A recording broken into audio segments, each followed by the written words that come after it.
House bonna babajjako amasimu ba minisita nga banoonya minisita bamusange n'ennamba ya ASP n'ennamba ya Lumbuye bonna babayitanga ebyokusaaga ne babajjako amasimu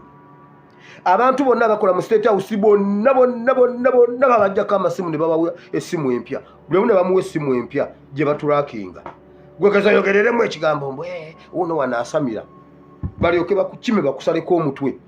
bonna ba minisita buli gwe mubadde mukubira ng'essimu teriiko zonna baaziwamba okumanya Museveni muzibu n'ennamba ya Janet n'essimu ya Janet yagitwala yagenda okugenda e Rwanda ng'essimu azibajjeeko zonna n'aziteeka ne batandika okuzikyambuwa ttiimu ye n'ekyambuwa naye ate nga abakyambuwa amasimu ate be batuwa information abo bennyini abaali bazikebera mwe mwali ate abatuwa naye bannange ekiri mu State House Museveni simanyi oba onoosobola ate n'essimu ze yakebera nkugambe ba cabinet minister batuwa amawulire agafa ku Museveni naye bannange muleke ennyumba ya sitaani ekwata omuliro naye mube mbagamba temukiza baba kusanga omuntu n'essimu yalumbuye ennamba ya omanyi Museveni zo yazikwata mu mutwe agitunulira butunulizi bwati n'amanyi eno yalumbuye n'atunula bwati +974 33939639 ono mutabani wa Katongole bakusaliko omutwe neya Janet abadde tagiina kyemubadde muvudde mugikubangako nga teriiko yamaliriza nga bona tekulyampa mawulire neŋŋamba mukama ng'oli mukulu okukweka abantu okukweka baminisita bange mukama ng'okyatwagala omanyi ng'essimu zennyini ze yabadde alina olaba teyandabye mu ssimu ya Janet talindaba Janet oli mukazi oba ndowooza kakati Janet ndowooza yampandiikako maama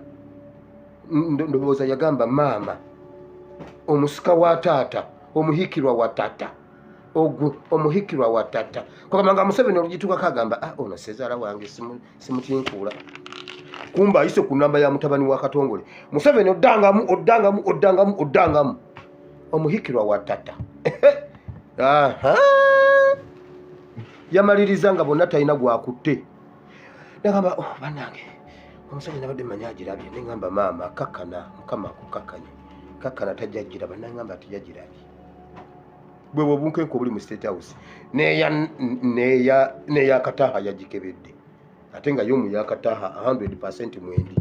eyo yo mwendi Museveni gezo olete domestic violence ewaka okone ku maama olabe fida bwe byawulamu gotwale ebye Rwanda ebye Uganda byonna bya maama gezo omukoneko bakutenda wano domestic violence tomanyi kye bayita fida okumanya mujja byawulamu n'ebipale byo n'ebijaketi mujja biyuzaamu otwaleko ekibajjo naye atwaleko ekibajjo tulabe bwona obyambala ebyo ebijaketi